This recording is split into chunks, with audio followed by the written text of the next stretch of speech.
2, 3, come on.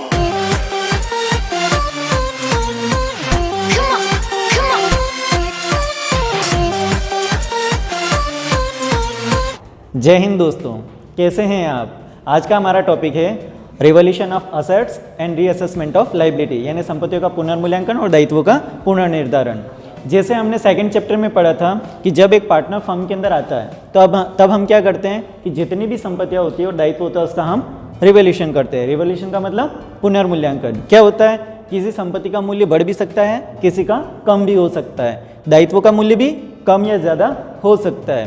तो उसके लिए हम क्या करते थे कि जो भी फायदा होता या नुकसान होता उसको हम क्या करते थे, पहले पुराने साझेदारों में बांट देते थे, बंद कर देते थे। किस कंडीशन में? रिवोल्यूशन की कंडीशन में, यानी कि पुनर्मूल्यांकन की कंडीशन में। लेकिन एक सिचुएशन और आती थी जिसका नाम है मेमोरेंडम रिवोल्यूशन अकाउंट बनाते थे। क्यों बनाते थे मेमोरेंडम रिवोल्यूशन अकाउंट? क्यों बनाते थे? नई बैलेंस शीट जो बना रहे हैं उसके अंदर चेंजेस वैल्यू नहीं लिखनी थी, मतलब वो की वही ओल्ड वैल्यू जो थी असेट्स और लायबिलिटी की, वो की वही आपको नई वाली बैलेंस शीट के अंदर दिखानी थी। लेकिन उसका इफेक्ट कहाँ पड़ता था? मेमोरेंडम रिवोल्यूशन के अंदर, जिसके अंदर पार्टनर्स के अंदर इफेक्ट पड़ता था। तो उसमें होता क्या था, सपोज मान लो पहले 2 पार्टनर थे, फिर तीसरा जब नया आता है तो उस कंडीशन में अगर मेमोरेंडम रिवोल्यूशन अकाउंट बनाते हैं तो क्या करते हैं, अगर प्रॉफिट होता है पहले क्या करते हैं, ओल्ड पार्टनर्स में डिस्ट्रीब्यूट किया जाता है। समझ में आ रहा है क्या किया जाता है? ओल्ड पार्टनर में ओल्ड रेशियो में डिस्ट्रीब्यूट किया जाता था प्रॉफिट को। फिर उसी मेमोरेंडम को क्लोज करने के लिए क्या कर रहे थे, ऑल पार्टनर यानी कि सारे पार्टनर, यानी कि इंक्लूड न्यू पार्टनर भी कर रहे थे। अब 3 पार्टनर्स हो जाएंगे ए, बी और सी, और फिर उसको क्या करते थे, मेमोरेंडम रिवोल्यूशन को क्लोज कर दिया जाता था। याद आ रहा है आपको? तो ये थी मेमोरेंडम रिवोल्यूशन की कंडीशन। सेम वही कंडीशन अब यहाँ पर भी अप्लाई होगी चैप्टर नंबर 3 में, जिसमें क्या होगा कि अगर कोई पार्टनर फर्म छोड़ करके जाता है, रिटायर हो जाता है, जिसकी डेथ हो जाती है, तब अपन क्या बनाते हैं, मेमोरेंडम रिवोल्यूशन अकाउंट और रिवोल्यूशन अकाउंट। तो अगर आप रिवोल्यूशन बनाते हैं और मेमोरेंडम रिवोल्यूशन बनाते हैं तो कैसे जर्नल एंट्री करेंगे उसके बारे में हम देखेंगे।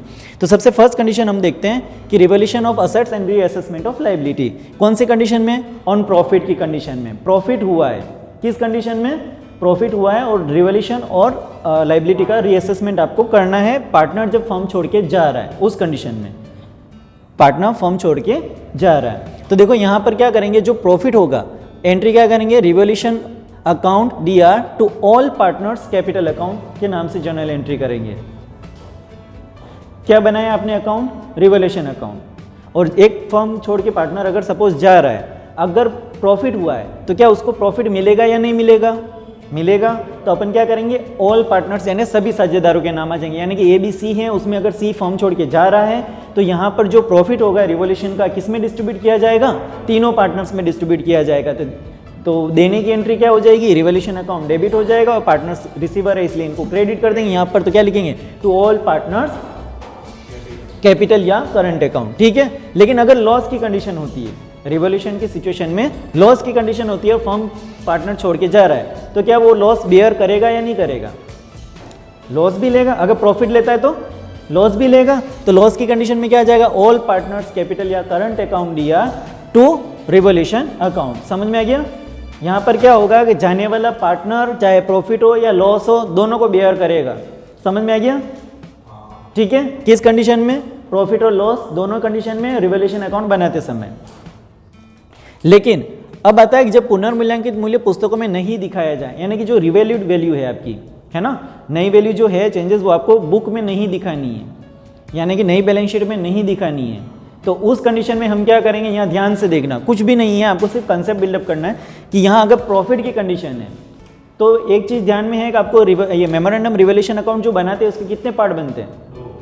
2 पार्ट बनते हैं। एक ऊपर का रिवोल्यूशन अकाउंट सेम टाइप बनता है, फिर दूसरा जो पार्ट बनता है उसमें पार्टनर्स के नाम आते हैं। एक तरफ प्रॉफिट या लॉस डिस्ट्रीब्यूट करते हैं और दूसरी तरफ उसको क्लोज करने का काम किया जाता है। ठीक है। जो बचे हुए पार्टनर्स है वो क्लोज करेंगे। अब देखो, सपोज एक एग्जांपल ले लेते हैं, फर्म में A, B और C पार्टनर है। ठीक है। और C फर्म छोड़ के जा रहा है, बचेंगे कौन? A और B बचेंगे।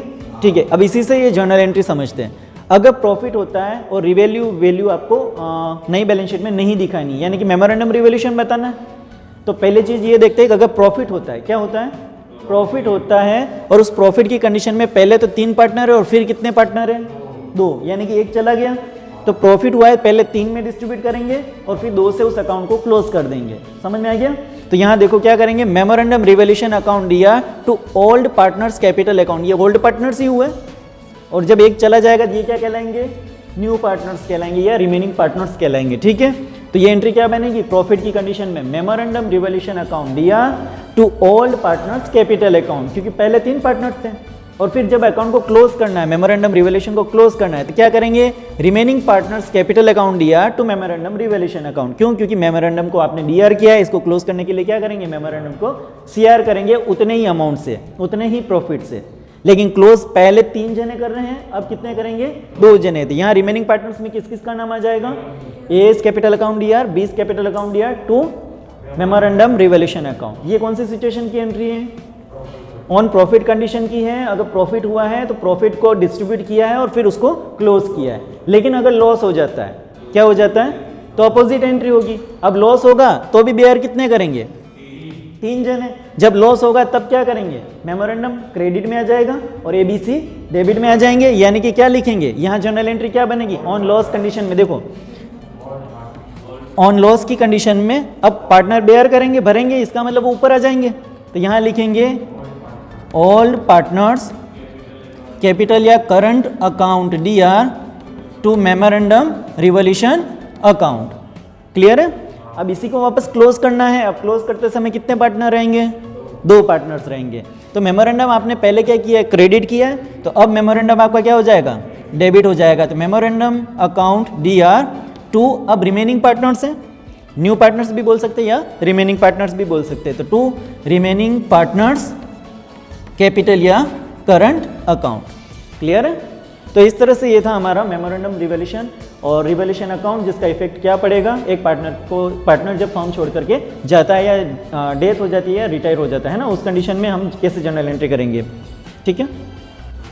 अब हमारा सेकंड टॉपिक है adjustment of accumulated profit and losses, यानी कि संचित लाभों व हानियों का समायोजन। ठीक है। अब क्या होता था, हमने जो रिवॉल्यूशन देखा था उसका इफेक्ट पार्टनर के अंदर कैसा पड़ेगा, वैसे ही अब जो रिजर्व हैं और लॉसेज हैं उनको हम पार्टनर्स में कैसे डिस्ट्रीब्यूट करेंगे जब पार्टनर फर्म छोड़ करके जाता है। ठीक है। या पार्टनर्स फर्म से रिटायर होता है या जिसकी डेथ हो जाती है, उस कंडीशन में हम जो बचे हुए रिजर्व हैं या लॉसेज हैं उनको कैसे डिस्ट्रीब्यूट करेंगे। बहुत ही सिंपल है। आपको क्या करना है कि सपोज मान लो पहले 3 पार्टनर थे, वही मान लो ए बी सी पार्टनर हैं। सी अगर फर्म छोड़ करके जा रहा है तो रिमेनिंग पार्टनर्स कितने बचे हैं, ए और बी। लेकिन आपको ये ध्यान में नहीं रखना है ए और बी को। ठीक है। क्या करना है कि जो आपके ओल्ड पार्टनर्स हैं, फर्म में पहले कितने पार्टनर्स थे, चाहे रिजर्व हो या लॉस हो, दोनों क्या करते हैं, उस पार्टनर्स के पुराने पार्टनर्स के अंदर डिस्ट्रीब्यूट करते हैं। जैसे अगर जनरल रिजर्व है आपके फर्म में तो क्या करेंगे, सभी पार्टनर्स में डिस्ट्रीब्यूट होगा।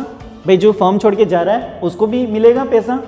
अगर आपके पास P&L है अकाउंट, यानी कि कौन सा बैलेंस, प्रॉफिट एंड लॉस का क्रेडिट बैलेंस जो आपकी लायबिलिटी साइड में दिखाया हुआ होगा, अगर उसका बैलेंस है तो वो भी सभी पार्टनर्स में डिस्ट्रीब्यूट होगा। अगर आपके पास IFR है, IFR कौन सा IFR, आफ्टर एडजस्टमेंट। भाई IFR का वैल्यू होता है, रिजर्व में पड़ा हुआ पैसा होता है, फिर फ्लक्चुएट होता है वैल्यू, IFR का अपन माइनस करते हैं, फिर माइनस करने के बाद अगर पैसा बचा हुआ है तो वो भी किस में डिस्ट्रीब्यूट किया जाता है, पार्टनर्स में। फिर उसके बाद WCR का नाम भी सुना है आपने, वर्कमैन कंपनसेशन रिजर्व, यानी श्रमिक क्षतिपूर्ति कोष। अगर उसमें भी आफ्टर एडजस्टमेंट के बाद अगर पैसा बच जाता है तो वो भी क्या करते हैं, हम पार्टनर्स में डिस्ट्रीब्यूट करते हैं। तो ये सारी चीज़ें, यानी कि ये चारों चीज़ें किस में डिस्ट्रीब्यूट होगी, to all partners capital account. लेकिन एक चीज़ ध्यान रखना कि इसमें एक नाम आता है PF का, या EPF भी बोलते हैं, एम्प्लॉयज प्रोविडेंट फंड, कर्मचारी भविष्य निधि, जिस पर क्या होता है, पार्टनर्स का कोई रोल नहीं होता है, इसलिए EPF को कभी भी पार्टनर्स में डिस्ट्रीब्यूट नहीं करेंगे। समझ में आ गया। ये सिर्फ उन एम्प्लॉयज को ही मिलेगा, नई बैलेंस शीट के अंदर जरूर जाएगा वो की वही वैल्यू। ठीक है। लेकिन इसको पार्टनर्स में कभी भी डिस्ट्रीब्यूट नहीं करना है, EPF को, यानी कि एम्प्लॉयज प्रोविडेंट फंड, कर्मचारी भविष्य निधि को। बाकी IFR WCR अगर पैसा आफ्टर एडजस्टमेंट के बाद बचा हुआ है तो आप बांट सकते हो। अगर कम पड़ जाता है फिर क्या करते हैं, अपन पार्टनर से वसूल करते हैं। तो समझ में आ गया। ये कंडीशन है प्रॉफिट की कंडीशन में अपन क्या करते हैं, सारे पार्टनर्स में पैसा डिस्ट्रीब्यूट कर दिया जाता है। इसमें न्यू रेशो का कोई रोल नहीं है। आपको किस रेशो में डिस्ट्रीब्यूट करना है, ओल्ड पार्टनर्स में, ओल्ड रेशो में, यानी कि सभी पार्टनर्स में पुराने रेशो में डिस्ट्रीब्यूट करेंगे। ठीक है। और क्या होता है, अवितरित हानियों का लेखा। अगर अनडिस्ट्रीब्यूट लॉसेज हैं आपके, तो ये अनडिस्ट्रीब्यूट लॉस कहाँ दिखाया होगा, बैलेंस शीट के असेट साइड में। किधर दिखाया होगा, बैलेंस शीट के असेट साइड में किस नाम से दिखाया होगा? P&L अकाउंट के नाम से दिखाया हो सकता है, या टू एडवर्टाइजमेंट एक्सपेंसेस यानी कि डेफर्ड रेवेन्यू एक्सपेंडिचर का नाम सुना है? ऐसे खर्चे जो हम भविष्य में बहुत ज़्यादा कर लेते हैं, जैसे एडवर्टाइज अपन बहुत ज़्यादा करा लेते हैं, जिसको हम ऑफ करते हैं, राइट ऑफ करते हैं आने वाले कुछ सालों में, अगर वो बचा हुआ है तो उसकी जर्नल एंट्री अपने को क्या करनी, या तो प्रॉफिट होगा या लॉस होगा। तो लॉस की कंडीशन में क्या एंट्री करेंगे? सभी पार्टनर आ जाएंगे, यानी कि ऑल पार्टनर्स कैपिटल या करंट अकाउंट दिया टू, अगर लॉस है तो टू P&L अकाउंट यानी P&L का डेबिट बैलेंस जो असेट्स में होता है, और टू एडवर्टाइजमेंट एक्सपेंसेस यानी कि डेफर्ड रेवेन्यू एक्सपेंडिचर के नाम से भी ये दिखाया होता है। ठीक है, ये जर्नल एंट्री। तो दोस्तों, आपको हमारा ये वीडियो कैसा लगा आप हमें ज़रूर बताइए।